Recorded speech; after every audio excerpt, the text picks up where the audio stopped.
Camarate. Hoje eu vou apresentar para vocês meu tema de pesquisa na Faculdade de Turismo e Hotelaria pela Universidade Federal Fluminense, que é sobre o cineturismo, né? Um olhar artístico sobre identidade e cultura na região portuária do Rio de Janeiro. Então, nessa visão geral que eu tive da minha pesquisa, eu resolvi fazer 3 capítulos, sendo o terceiro capítulo a minha metodologia. E aí, como já disseram, né, eu sou ator, né, e como uma forma de poder juntar a arte dentro do turismo, eu busquei pelo cinema, que é um tema que me interessa bastante, entender um pouco mais dessa relação de turismo e cinema. E eu achei um problema para seguir adiante, que é quais estímulos imaginários são aplicados pelo turismo e cinema para o reconhecimento dos valores culturais de um destino, sendo o meu objetivo geral compreender, né, essas duas vertentes do turismo e do cinema, e para aprofundar, né, esses conhecimentos dentro de uma região, sendo a zona portuária do Rio de Janeiro, e baseando-se no turismo cultural e cineturismo, para compreender através do audiovisuais o tema imagem, identidade e cultura, tendo objetivos específicos como investigar a relação de turismo e cinema e o conceito de cineturismo em direção ao turismo cultural, investigar a cultura e a diversidade da zona portuária, sendo por identidade visual, questões sociais e sua história, para que ajudem no reconhecimento de valores, inspirado em pesquisa antropológica e artística, e também analisar a efetividade do audiovisual para a zona portuária, como fonte de benefícios para o destino, agentes receptores, turistas e visitantes, tendo como metodologia a pesquisa qualitativa, descritiva e exploratória, também trazendo entrevistas informais e um questionário online. Então, gente, nesse primeiro capítulo eu resolvi compreender um pouco mais, né, nessa atmosfera do turismo e do cinema. E como diz Panosso Neto, né, que cita Cuervo, ele diz que para estudar o turismo existem 3 enfoques distintos, como o turismo como fenômeno, como ciência e como arte, sendo esse último uma forma de priorizar os valores humanos. E tendo essa visão mais humanitária, né, dentro do turismo, Panosso Neto visa que as pessoas acabam por valorizar mais o ter do que o ser, né? Então, para aprofundar isso, eu resolvi fazer 3 sessões, que é o turismo cultural e os filmes, a construção de imagem e imaginário e o cineturismo. Sendo esse o primeiro, eu foco, né, em identificar isso no Brasil, por exemplo, que existe uma época, né, de controvérsias na política e na sociedade, a cultura acabaram passando por maus bocados, que despertaram diferentes movimentos dentro do cinema, como o Dogma 95, em que os cineastas eles adotaram um estilo mais democrático e contra as grandes produções, tornando o cinema nacional mais realista e menos comercial, perante as questões sociais, conectado com um senso de busca por identidade. Por exemplo, os filmes Cidade de Deus, Central do Brasil e Terra Estrangeira. Contudo, até mesmo um turista, por exemplo, pode fazer um filme através da compilação dessas imagens, né, que se tem de viagem e que acabam criando narrativas com a realidade local. Mas o que acontece é que esse contato com a imagem e com o turista em um destino pode ser muito delicado. E quando entra em contato com a cultura, podem causar impactos como aculturação, hibridismo e etnocentrismo. Então, já linkando com essa ideia, né, desse próximo tópico, a gente fala sobre imagem e imaginário, e Albernaz, por exemplo, cita Graham Dunn, que acredita que a indústria de entretenimento, por exemplo, ela cria em conjunto com a nostalgia, né, como forma de recapitular o passado, que seria melhor que o presente caótico, e o futuro temido, dentro de um mundo tecnológico, em que as pessoas se percebem sem estrutura, sem alicerce e provavelmente até sem raízes. Portanto, essa visão revela que as imagens construídas despertam o desejo de viver aquilo que não se viveu, criando cenários e sentidos para o imaginário das pessoas, inclusive os turistas. E aí isso se relaciona muito com a ideia do que é pesquisado, né, entre o turismo e o cinema, que é a ideia do cineturismo. Como o Nascimento diz, o cineturismo ele se baseia na atividade em que as pessoas são estimuladas pelas produções cinematográficas em visitar as locações onde foram gravados os filmes, as novelas e as séries. Porém, muitas dessas representações durante os tempos carregaram alguns estereótipos, né, pelas representações no cinema, e que acabam por influenciar a visão que as pessoas têm do outro. E aí o Oliveira diz: os estereótipos, frequentemente, acabam por solidificar modelos de referências e representações que influenciam a orientação normativa dos comportamentos, dos valores e dos sentidos atribuídos a esses territórios, cristalizados a partir de elementos materiais, mas também por intermédio de qualidades intangíveis e até imaginárias. E aí, para a gente poder aprofundar um pouco mais esse assunto, eu resolvi me especificar em um ambiente, né, um destino. E eu encontrei a zona portuária com essa carga muito grande histórica e principalmente cultural. E aí, nesse primeiro ponto, eu trago um breve contexto histórico e geográfico da zona portuária, que está muito relacionado com os escravos que vieram nesse tempo colonial e que, como forma de estudo, eu acabei procurando um percurso histórico educativo pelo projeto Rememoriação para me ajudar a aprofundar nisso. E eu acabei sendo guiado pelo Tiago Sereno, que é um sambista, e o Alcino Amaral, que é um professor de história, que eles essa parte negra, né, que é muito representativa na zona portuária, e falam sobre a herança africana. Então, por isso, nesse capítulo, a gente busca de forma mais específica, né, adentrar num território que resiste e persiste em nos mostrar sua cultura como um meio importante de identidade local e também para a história do Rio, através da história de quem comporta o lugar. Então, nesse segundo ponto de expressões culturais e artísticas, a gente acaba por identificar e investigar a cultura por esse percurso, e a gente se identifica com a Pequena África, que é um movimento, né, que vem desde a época, né, e os meninos eles acabam trazendo isso com a herança africana através do samba, da capoeira, como a gente pode ver aqui na imagem, como um meio de transformar essa história desse lugar que foi palco de muita dor, né, para os povos negros africanos, e transformar isso numa história em que possa conectar os corpos negros ancestrais junto com os corpos ali presentes, né, para ampliar essa visão do meio urbano como um meio de manter suas crenças, costumes e tradições, como diz Tudesco.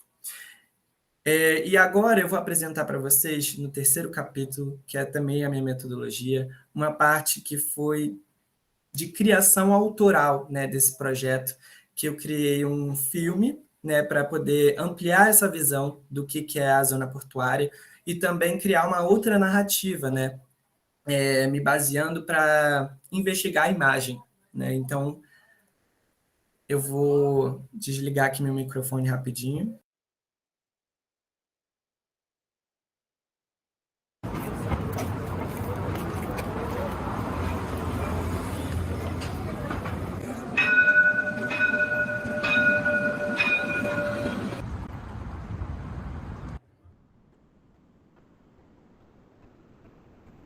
Esses prazeres violentos têm fins violentos e morrem em seu triunfo como fogo e a pólvora, que num beijo se consomem. O mais doce mel repugna por sua própria doçura,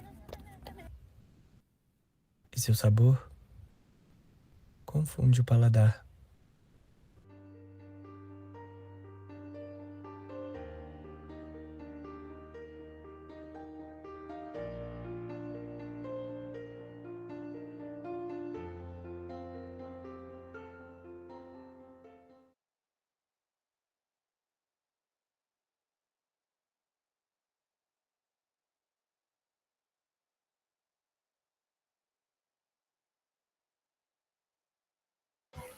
Portanto, esse projeto foi criado por mim, por Ana Carolina, e com a ajuda da atuação de Marcelo Petzing, a gente pode desenvolver isso num projeto, né, que foi de pura criação, né, de investigar o processo criativo num espaço e de perceber também como nossa produção afetava o espaço em que a gente estava criando, né? Então, como meio de ampliar essa visão, a gente traz nesse terceiro capítulo uma forma de contar uma narrativa diferente, né, nesse espaço. Então foram utilizados também outros audiovisuais, além desse que a gente criou, como referência para a pesquisa, que é a série Cidade Invisível e o filme Medida Provisória, por Lázaro Ramos. E nesse primeiro ponto, em que eu dividi em 3 sessões mais uma vez, a gente traz as entrevistas informais, né, da forma como a nossa produção afetou o espaço, e a gente acaba por lidar com os moradores e os trabalhadores, né, do local, e que a gente acabou sendo afetado de formas diferentes, em que um morador, por exemplo, nos contou que já tinha visto diversas produções locais, né, na zona portuária, e que ele preferia que houvessem mais produções com base histórica do que só comercial.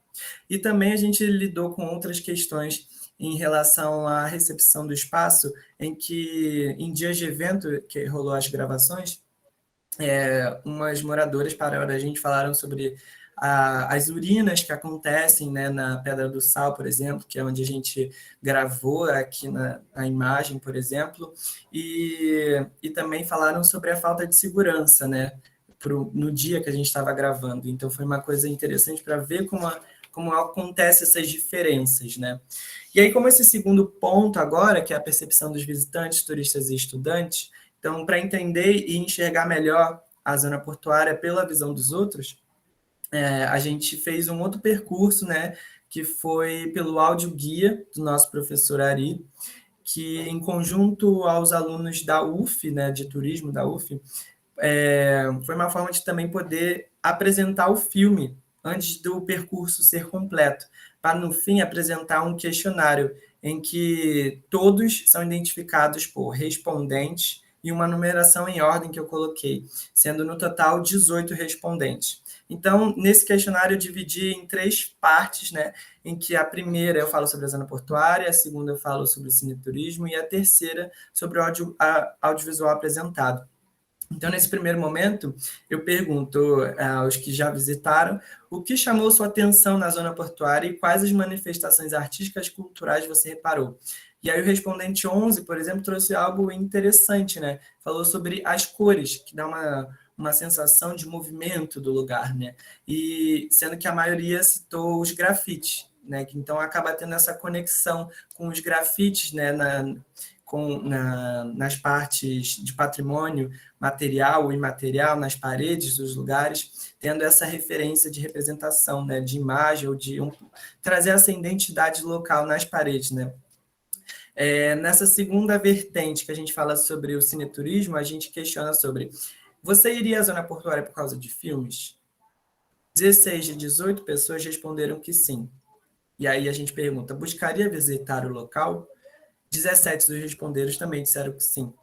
Então, a gente acaba levando isso mais a fundo para a questão do que as pessoas que assistiram o filme, né? Porque esse questionário foi mandado após assistir o filme. Então, a gente questiona qual local identificado no filme você considera ser a identidade da zona portuária. Uma pergunta um pouco mais reflexiva, né? Então, o respondente 18 disse: difícil. Acho que principalmente a Pedra do Sal, pois ali começaram as verdadeiras revoluções políticas e artísticas cariocas que conhecemos. Esse espaço expressa completamente a essência da zona portuária, diferente um pouco do respondente 2, que diz: paredes do Boulevard Olímpico, Pedra do Sal e Cais do Valongo. Mas e que ele remete a tudo isso, a zona portuária, devido à sua fama nas redes sociais, o que interliga com essa questão, né, da delicadeza de construir uma imagem e também de como ela é disseminada na internet, porque às vezes os destinos não comportam tudo isso, não é mesmo? E por fim desse questionário, a pergunta final foi para responder a questão norte, né? O audiovisual criado estimulou para o reconhecimento cultural? 17 dos 18 responderam que sim. Então, seguindo adiante, né, nesse terceiro ponto-chave, para a gente analisar os resultados, a gente acaba por separar alguns pontos importantes, né, de pesquisa que chamaram nossa atenção. Por exemplo, a arquitetura e a estética. Foi visto que esse primeiro contato com o destino é importante, né, para a visualização e também a gente percebeu que no destino havia muita desigualdade espacial e social só por esse primeiro contato, né, em que a gente viu muitos prédios abandonados ao lado de prédios muito luxuosos, né, e futurísticos, e que no filme do Medida Provisória o Lázaro Ramos ele traz isso, essa estética, né, de um mundo também, uma narrativa distópica em que ele traz corpos negros que são representados em diferentes cargos, situações, em relação à sua diversidade nesse mundo futurístico, né?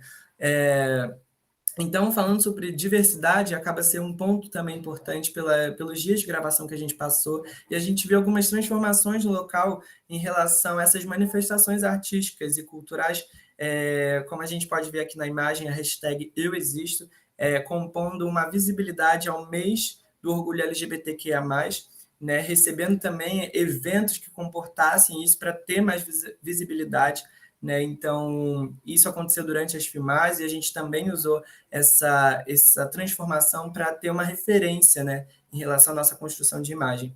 E mais uma coisa foi o afeto, né? Percebido que durante os estudos do meio e as gravações, a produção audiovisual que estava ali presente, sem ser a nossa, não se afetou por um personagem que estava ali fazendo parte, que não fazia parte do projeto, mas estava ali vivendo socialmente, que é esse skatista e o seu gato performando, que chamou a atenção dos estudantes de turismo e a gente ficou muito mais chocado com isso do que, né, a produção grande, comercial acontecendo, e que acabou que a própria produção não se afetou por isso e não trouxe, né, podendo ser uma chave interessante.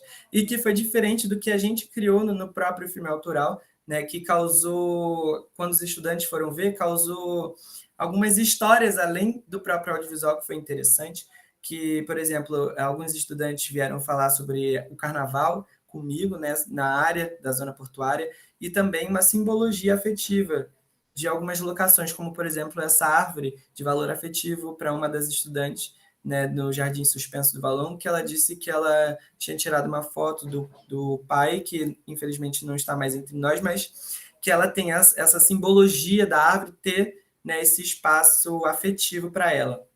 E como ponto final, assim, a gente traz a valorização cultural, né? Porque se não tiver a valorização cultural, nada disso teria acontecido, nada disso poderia estar presente, né, na zona portuária.